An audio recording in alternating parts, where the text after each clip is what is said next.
बिस्मिल्लाहिर्रहमानिर्रहीम। अस्सलाम वालेकुम। में नमाज मिली है।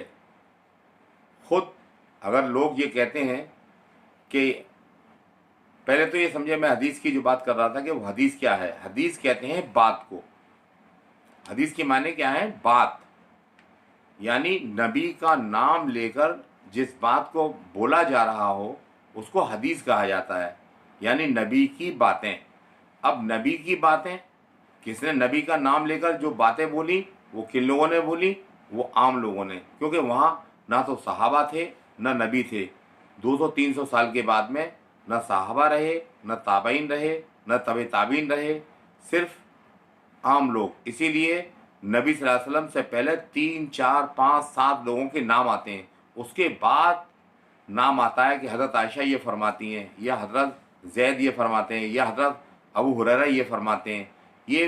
ये लास्ट वाला नाम हमें बता दिया जाता है और हम उसी को बोलते हैं। लेकिन इससे पहले 3, 4, 5 नाम पहले से होते हैं जो आम लोगों के होते हैं। तो इसका मतलब क्या हुआ कि हदीस का मतलब हुआ लोगों की बयान की हुई बातें जो लोगों ने नबी का नाम लेकर के लिखवाई गई। और जिस वक्त ये लिखी जा रही थी तो वो लाखों की तादाद में लिखी गई, लेकिन छान फटक करने के बाद में वो सिर्फ हज़ारों की तादाद में रह गई। कितनी लिखी गई? सबने नबी का नाम लेकर के लिखवाई थी। किसी ने ये नहीं किसी और का नाम लिया हो, सबने नबी का नाम लेकर के लिखवाई गई। और लिखने के बाद में उनको मुहद्दिसीन ने छान फटक करके वो अपनी किताबों में मुरतब किया, लिखा, इकट्ठा किया। वो कैसे, वो क्यों करना पड़ा? कि आम तौर से जब सदियां गुजर गई तो लोगों की ज़ुबान पर तरह तरह की बातें आने लगी। कोई कुछ कह रहा है नबी का नाम लेके, कोई कुछ कह रहा है नबी का नाम लेके। तो हमारे इन बुज़ुर्गों ने, जो मुहद्दिस जिनको हम कहते हैं, इनको इसकी फ़िक्र हुई कि ये तो बड़ी अजीब बात हो जाएगी, लोग पता नहीं किस किस तरह की बातें कर रहे हैं, क्यों ना इनको इकट्ठा कर लिया जाए और उन पर तहकीक करके इनको अपनी किताबों में जमा कर लिया जाए। तो ये काफ़ी टाइम के बाद की बात है।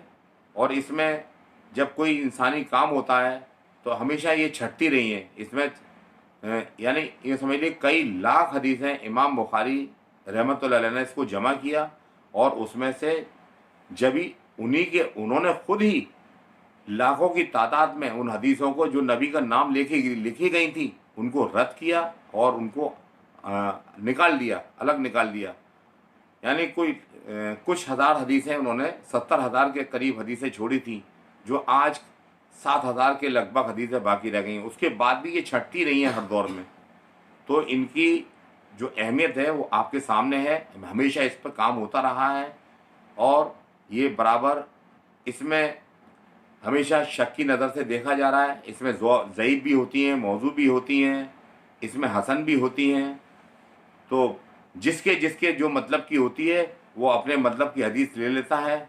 और हदीस में नमाज का कोई एक तरीक़ा बयान नहीं किया गया। अगर हम वज़ू का तरीक़ा देखेंगे या हम नमाज़ पढ़ने का तरीक़ा देखेंगे तो हमें बहुत से इसमें इख्तिलाफ़ मिल जाएंगे। क्योंकि हमसे लोग कहते हैं कि नमाज तुम कैसे पढ़ते हो? तो ये तरीक़ा तो हदीस से पता चलेगा। अरे हदीस से हम क्या पता चलेगा? हदीस देखने की नौबत जब आती है जब आदमी इख्तिलाफ़ में पड़ता है कि मैं तो नियत ऊपर हाथ रख के बांध रहा हूँ, ये बंदा बराबर में मेरे पास बराबर में खड़ा है, ये नीचे हाथ बांधे हुए क्यों खड़ा हुआ है? तो जब हम देखते हैं कि दो तरह से लोग हाथ बांध रहे हैं, ऊपर और नीचे, वजह क्या है इसकी? तो फिर क्या होता है?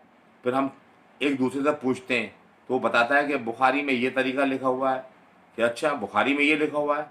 अब हम देखने के लिए गए, उसमें दो तरीके, ऊपर हाथ बांधने के, नीचे हाथ बांधने के।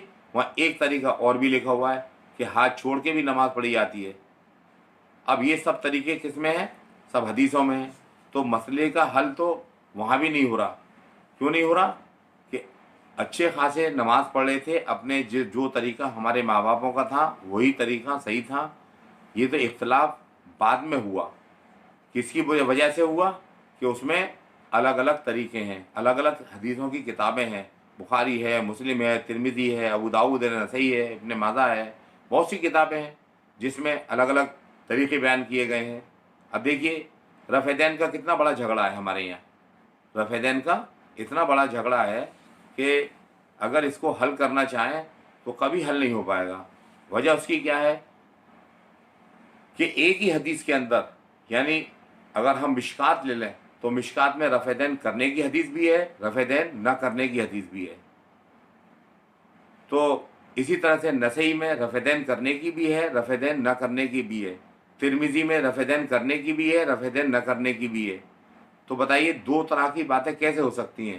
اب اسی میں عالم لوگ جھگڑتے رہتے ہیں کہ یہ حدیث زیادہ مضبوط ہے، یہ زیادہ پائیدار ہے، اس کے راوی زیادہ دمدار ہیں، اس کے مطلب حدیثوں سے بھی کوئی مسئلے کا حل نہیں ہے۔ اگر حل ہو پاتا تو سب ایک ہی طریقے پر ہو جاتے، یعنی یا تو سارے کے سارے رفع دین کرنے والے ہوتے یا رفع دین نہ کرنے والے ہوتے۔ تو یہ ایک زمانے سے چلا آ رہا ہے، آج بھی رفع دین کرنے والے بھی کافی تعداد میں ہیں اور رفع دین نہ